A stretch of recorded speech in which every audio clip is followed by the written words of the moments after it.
दोस्तों, हमारी धरती पर एक समय ऐसा भी था जहाँ पर बहुत बड़े और विशालकाय जानवरों का राज हुआ करता था।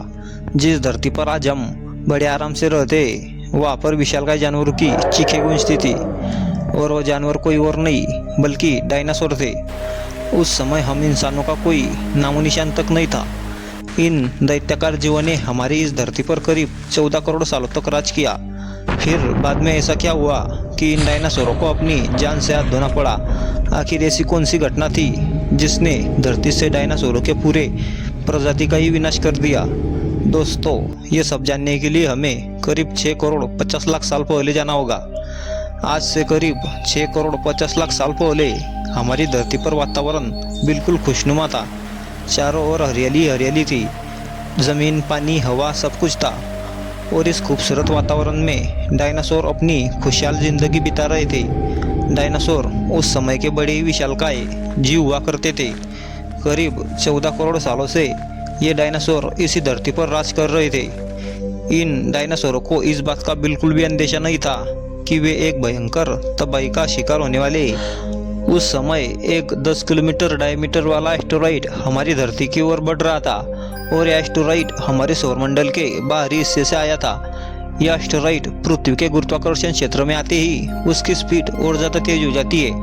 उस उल्कापिंड की स्पीड इतनी ज़्यादा हो जाती है कि वो 70,000 किलोमीटर प्रति घंटे की स्पीड से पृथ्वी के वातावरण में एंटर करता है। जब यह एस्टेरॉइड धरती के वायुमंडल क्षेत्र में आता है तो घर्षण की वजह से यह एस्टेरॉइड एक आग के गोले में बदल जाता है। इस भयानक आग के गोले की चमक इतनी भयानक थी कि इसके 800 किलोमीटर के रेडिएशन में आने वाले सभी जीवों की आंखें चली जाती है और उन्हें दिखाई देना बंद हो जाता है। कुछ ही समय बाद यह एस्टेरॉइड आग के गोले के रूप में आज की मैक्सिको के खाड़ी के पास जमीन से जाकर टकरा जाता है। और फिर एक बहुत ही बड़ा भयानक विस्फोट होता है।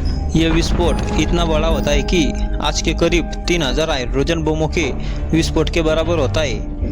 इस टकराव की वजह से धरती की लाखों टन धातु ऊपर आसमान में चली गई। जहाँ पर यह विस्फोट हुआ था वहाँ पर 180 किलोमीटर चौड़ा और 20 किलोमीटर गहरा गड्ढा बन गया। और इस जगह का मेटल और पत्थर आसमान में जाकर धूल के बादल के रूप में बदल गया।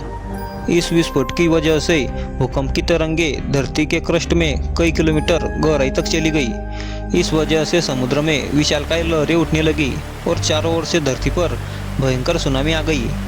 इस भयंकर टकराव से इतना अधिक रेडिएशन उत्पन्न हो रहा था कि इसके 800 किलोमीटर के एरिया में आने वाले सभी जानवर और जीव जंतु आग की भट्टी में तब्दील हो चुके थे। उस समय कुछ सुनाई दे रहा था तो इन बेजुबान जानवरों की चीखें, इसके अलावा कुछ नहीं।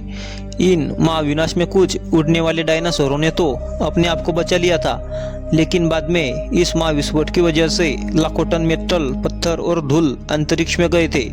और वो धरती के गुरुत्वाकर्षण के कारण करीब 40 मिनट बाद आग के गोले के रूप में पृथ्वी पर बरसने लगे।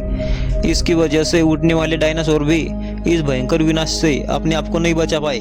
एस्टेरॉइड के टकराने की वजह से आसमान में गई हुई धूल के बादल बनने लगे। ये धूल के बादल कई किलोमीटर मोटे थे, जिस वजह से धरती पर सूरज की रोशनी बिल्कुल भी नहीं पहुंच पा रही थी। सूर्य की रोशनी पृथ्वी पर नहीं पहुंचने के कारण धरती पर मौजूद सारे पेड़ पौधे सूख गए। इस वजह से महाविस्फोट के इलाके से लाखों किलोमीटर दूर स्थित डायनासोर भी इस भयंकर गर्मी से अपने आप को नहीं बचा पाए। धरती का हाल बिल्कुल नरक जैसा बन गया था।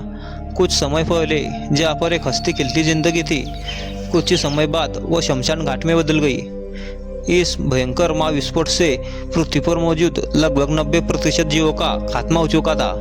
लेकिन दोस्तों, यह महाविनाश जो छोटे जीव थे उनके लिए एक वरदान साबित हुआ। और वो प्रजाति थी मैमल्स की, जो कि स्तनधारी थे। और ये जीव डायनासोरों के डर से बिलों में छुपे रहते थे। भयंकर गर्मी से बचने के लिए इन जीवों ने अपना बसेरा नीचे जमीन में बना लिया। और कई सालों बाद हमारी धरती धीरे धीरे सामान्य होने लगी थी। और आगे चलकर इन्हीं मैमल्स से कई छोटे बड़े जीव उत्पन्न हुए। और इनमें से हम इंसान भी थे। हम इंसान इन्हीं मैमल्स से विकसित हुए। दोस्तों, आगे चलकर हो सकता है हम इंसान इन्हीं डायनासोरों की तरह एक महाविनाश के शिकार हो। लेकिन ये कब होगा, परमेश्वर के अलावा कोई नहीं जानता। तो दोस्तों, ये थी डायनासोरों के अंत की कहानी। आज के इस वीडियो में बस इतना ही। मिलते हैं अगली वीडियो में। तब तक के लिए जय हिंद, जय भारत।